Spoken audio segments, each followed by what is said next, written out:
Target ২৬ আজ আলিপুরদুয়ারে অভিষেক বন্দ্যোপাধ্যায়। তৃণমূলের নজরে চা বলয়ের ভোট। আলিপুরদুয়ারে অভিষেক বন্দ্যোপাধ্যায়ের রণসংকল্প সভা। কথা বলবো, আবির রয়েছে সঙ্গে। আবির, গতকাল বারুইপুরের পর আজ আলিপুরদুয়ারে অভিষেক বন্দ্যোপাধ্যায়, কি বার্তা দিতে পারেন আজ? দেখো, তৃণমূলের নজরে দীর্ঘদিন ধরেই চা বাগানের ভোট রয়েছে। 2018 পঞ্চায়েত হোক, 2019 লোকসভা হোক, 2021 বিধানসভা হোক, 2024 লোকসভা হোক, প্রত্যেকটা জায়গাতেই তৃণমূল কংগ্রেসের চা বলয়ের ভোট তৃণমূল কংগ্রেসের পক্ষে সে অর্থে যায়নি। মাঝের দুটো জায়গা অর্থাৎ ধূপগুড়ি এবং পরবর্তী সময় আমরা দেখেছিলাম যে দুটি উপনির্বাচন বিধানসভার ক্ষেত্রে হয়েছিল, মাদারিহাটও রয়েছে তার মধ্যে, সেখানে তৃণমূল কংগ্রেস জয়লাভ করেছিল। এবং 2024 লোকসভা নির্বাচনে চা বাগানের মধ্যে থাকা একাধিক বুথ রয়েছে যেখানে তৃণমূল কংগ্রেস তাদের ভোট শতাংশের পরিমাণ বৃদ্ধি করেছিল, তো আসন সংখ্যা তারা হেরে গিয়েছিল। এই অবস্থায় দাঁড়িয়ে আজকে অভিষেক বন্দ্যোপাধ্যায়ের যে সভা, সেই সভার যে আয়োজন করা হয়েছে সেখানে সরাসরি তিনি চা শ্রমিকদের সাথে কথা বলবেন। আলিপুরদুয়ারের মাঝের ডাবরি চা বাগানের কাছের যে ফুটবল মাঠ, সেখানে সভা মঞ্চের যে আয়োজন করা হয়েছে সেটা খানিকটা নবজোয়ার যাত্রাতে তিনি যখন সভা করতেন যে ধরনের মঞ্চে, সে ধরনের আচরণ। একদম সরাসরি চা বাগানের শ্রমিকদের থেকে তিনি প্রশ্ন নেবেন বা শ্রমিকরা তাদের যে লিখিত প্রশ্ন জমা দেবে সেই সমস্ত প্রশ্নের উত্তর তিনি মঞ্চ থেকে দেবেন। দুটো কারণ রয়েছে। এক, এর আগে তিনি যখন সভা করেছিলেন বা এর আগেও তৃণমূল কংগ্রেসের তরফ থেকে যে সমস্ত সভা করা হয়েছিল সেখানে চা বাগানের শ্রমিকদের জন্য স্বাস্থ্য কেন্দ্র, তাদের শিশুদের জন্য ক্রেস, এমনকি চা বাগানের জন্য পাট্টা দেওয়া, এই সমস্ত ইস্যুগুলো উঠে এসেছিল। কিন্তু যে ইস্যুগুলো নিয়ে গত কয়েক বছর ধরে ভীষণ চর্চা হয়েছে, এক, পিএফ এর বকেয়া না মেটানো, এবং তুমি জানো যে গত পুজোতেও যে বোনাস নিয়ে একটা সমস্যার কথা তৈরি হয় এবং বহু ক্ষেত্রে অভিযোগ যে এখনো পর্যন্ত স্কুল বাস শুরু করতে পারা যায়নি এবং যে ক্রেজ এবং স্বাস্থ্য কেন্দ্র সম্পূর্ণ পরিকাঠামো নিয়ে থাকছে না। ফলে এক্ষেত্রে দাঁড়িয়ে চা বাগানের শ্রমিকরা বারবার ধরে এই প্রসঙ্গগুলোর কথা বলছেন। আজকে তিনি যখন সভা করতে চলেছেন সেই সভাতে এই কথাগুলো শুনে তার যেমন চটজলদি জবাব যেমন দেবেন, পাশাপাশি চা বাগান নিয়ে কেন্দ্রের যে অবস্থান, যে সেখানে পিএফ মেটানো হচ্ছে না, বন্ধ বাগান খোলা হচ্ছে না, তা নিয়েও কি রাজ্য সরকার কাজ করেছে এবং শাসক দল কিভাবে তাদের পাশে থেকেছে সেই সংক্রান্ত বার্তা পুনরায় তাদের হাতে তুলে দেওয়া হবে। সদ্য আমরা দেখেছিলাম যে একটা ভয়ঙ্কর প্রাকৃতিক দুর্যোগের মধ্যে দিয়ে ডুয়ার্সের একটা বড় অংশ গিয়েছিল এবং যে সমস্ত বিধানসভা কেন্দ্রগুলো গিয়েছিল তার মধ্যে একাধিক চা বাগানও রয়েছে। সেখানে রাজ্য সরকার যেভাবে কাজ করেছে সেই বার্তাও মানুষের কাছে তারা পৌঁছে দিতে চান। ফলে গতকাল তুমি যে প্রসঙ্গের কথা বললে, যে বারুইপুরের সভাতে র্যাম্পের প্রসঙ্গের কথা, এবং আজকে একেবারে সভা করতে গিয়ে সরাসরি শ্রমিকদের সঙ্গে কথা বলে রাজনৈতিকভাবে গোটা পরিস্থিতির মোকাবিলা করার চেষ্টা অভিষেক বন্দ্যোপাধ্যায় করবেন। ধন্যবাদ আবির। আজ আলিপুরদুয়ারে অভিষেকের রণসংকল্প সভা রয়েছে মাঝের ডাবরিতে, আর গতকাল বারুইপুরেও সুর চড়িয়েছেন অভিষেক বন্দ্যোপাধ্যায়।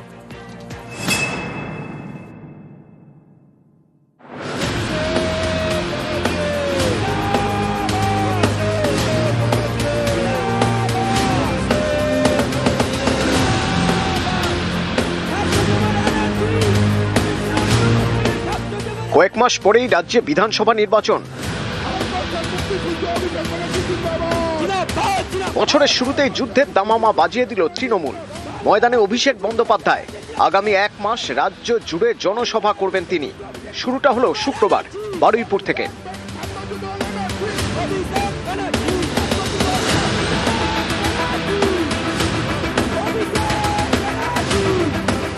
দু 2024 লোকসভা ভোটকে লক্ষ্য করে রাজ্য জুড়ে নবজোয়ার যাত্রা করেছিলেন অভিষেক।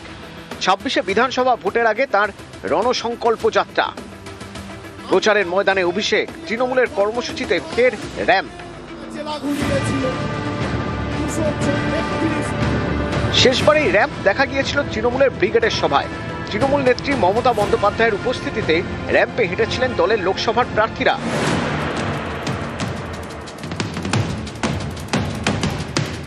এবার অভিষেকের বারুইপুরের সভায় র্যাম্প। এই র্যাম্পে এমন 3 ভোটারকে হাঁটালেন অভিষেক। নির্বাচন কমিশনের তালিকায় যারা মৃত, এমন 3 ভূতই তৃণমূলের সভায়। আপনার নাম কি বলুন? মনিরুল ইসলাম মোল্লা। আপনার নাম কি দাদা? হরে কৃষ্ণ গিরি। আপনার নাম কি বৌদি? মিসেস মায়া দাস। দুজন ভদ্রলোক দিয়ে দেখছেন, দুজনের বাড়ি হচ্ছে মেটিয়াবুরুজ বিধানসভা, আর বৌদির বাড়ি হচ্ছে কাকদ্বীপ বিধানসভা। এবার শুনুন, ইলেকশন কমিশন এদের দেখতে পাচ্ছেন না, এদের মৃত ঘোষণা করে দিয়েছে। এই জন্য আমি র্যাম বানিয়েছি। আর এরকম 3-4টে কেস না, খালি দক্ষিণ 24 পরগনা জেলায় 24 জন রয়েছে যারা জীবন্ত বহাল তবিয়তে রয়েছে, কিন্তু এদের দেখিয়ে দিয়েছে মারা গেছে। মূল মঞ্চে বিরাট এলইডি, ঠিক কনসার্টের মতো। মঞ্চের সামনে প্লাস চিহ্নের মতো র্যাম্প। মূল মঞ্চ 3টি, মাঝের মঞ্চে অভিষেক, সাংসদ এবং বিধায়করা। অন্য দুটি মঞ্চে পুরসভার চেয়ারম্যান, কাউন্সিলর এবং অন্য নেতারা।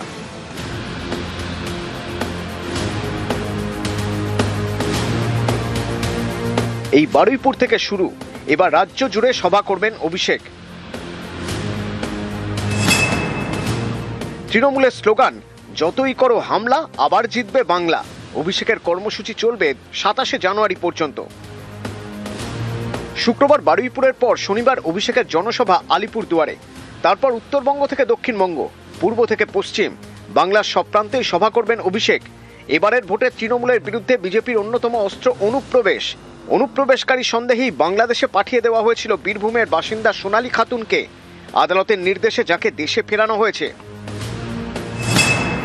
6ই জানুয়ারি রামপুরহাটে সভা অভিষেকের। ওই দিন সোনালী খাতুনের সঙ্গেও দেখা করবেন তিনি। মতুয়াগড় থেকে রাজবংশীদের এলাকা, কলকাতা থেকে নন্দীগ্রাম, সব জায়গাতেই যাবেন তৃণমূলের সর্বভারতীয় সাধারণ সম্পাদক। কর্মসূচি শেষ হবে 27শে জানুয়ারি হাওড়ায়। নিউজ 18 বাংলা। শুভেন্দুর বদলা বনাম অভিষেকের শিক্ষা। বদলা নিতে বদলের ডাক দিয়েছেন শুভেন্দু অধিকারী, আর বিজেপিকে শিক্ষা দেওয়ার হুঁশিয়ারি অভিষেক বন্দ্যোপাধ্যায়ের। 26-এর মহারণে হুঙ্কার শাসক বিরোধীর। এই রাজ্যের মধ্যে দু জায়গায় হিন্দুদের সবচেয়ে বড় জোট হয়েছে, হিন্দু আদিবাসীদের। একটা উত্তর মালদায় 85% হিন্দু পদ্মফুলে ভোট দিয়েছে। যদি গোটা রাজ্যে উত্তর মালদাকে দেখে সনাতনীরা একটু এগিয়ে আসে না, 200 নয় 220টা সিটে বিজেপি জিতবে।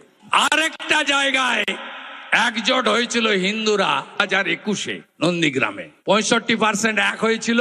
প্রথমবার আমি 2000 ভোটে জিতেছিলাম। আর 3 মাস পরের ভোটে ওখানেও উত্তর মালদার মতো 85% হিন্দু পদ্মফুলে ভোট দেবে, এবং বিজেপি যাকে দাঁড় করাবে তিনি 20,000 ভোটে জিতবেন। তৃণমূল কংগ্রেসের আসন সংখ্যা এবং ভোট শতাংশ 2021-এর নিরিখে 26-এ বাড়বে। 2021-এ তৃণমূল জিতেছিল 214, এবার একটা হলেও আসন বাড়বে। আপনাদের কথা দিতে হবে সেই একটা আসন যেন এই দক্ষিণ 24 পরগনা থেকে হয়। এবার ভাঙড় তৃণমূল কংগ্রেসকে জিততে হবে, 31-এ 31 দক্ষিণ 24 পরগনা করতে হবে। তার জন্য আমাদের যত পরিশ্রম করার করতে হবে, মানুষকে সাথে নিয়ে সংঘবদ্ধভাবে লড়তে হবে। আপনারা যেখানে বলবেন অভিষেক বন্দ্যোপাধ্যায় যাবে, যে বুথে ঢুকতে বলবেন ঢুকবে, যে পাড়ায় সভা সমিতি করতে বলবেন করবে, কিন্তু একটা বুথেও বিজেপিকে গণতান্ত্রিকভাবে মাথা ছাড়া দেওয়ার সুযোগ করা যাবে না। শুভেন্দুর বদলা বনাম অভিষেকের শিক্ষা। বদলা নিতে বদলের ডাক শুভেন্দু অধিকারীর, বিজেপিকে শিক্ষা দেওয়ার হুঁশিয়ারি অভিষেকের। 26-এর মহারণে হুঙ্কার শাসক বিরোধীর। আমাদের রাজ্যের জনপ্রিয় আদিবাসী মুখ খগেন মুর্মু মহোদয় রক্ত দেখেছিলেন নাগরাকাটাতে। কি করতে গেছিলেন খগেনদা? রিলিফ দিতে, ভোট চাইতে না। বদলা চান তো? বদলা যদি চান বদল আনতে হবে, হ্যাঁ কি না বলুন। 2026-এর নির্বাচন এদেরকে শুধু পরাজিত করার নির্বাচন নয়, এদেরকে শিক্ষা দেওয়ার নির্বাচন। একটা হয় নির্বাচিত করার জন্য নির্বাচন, আর একটা হয় শিক্ষা দেওয়ার নির্বাচন। দক্ষিণ 24 পরগনা জেলার কোন আসনে তৃণমূলের জয়ের ব্যবধান যেন 50,000-এর নিচে না হয়, আপনাদের সুনিশ্চিত করতে হবে। সে ডায়মন্ড হারবার হোক, মথুরাপুর হোক, জয়নগর হোক আর যাদবপুর হোক, বারুইপুর হোক বা সোনারপুর হোক, কুলতলি হোক বা সাগর হোক, রায়দিঘি হোক বা পাথর প্রতিমা হোক, সর্বত্র জোড়া ফুলকে এমন ভাবে শক্তিশালী করতে হবে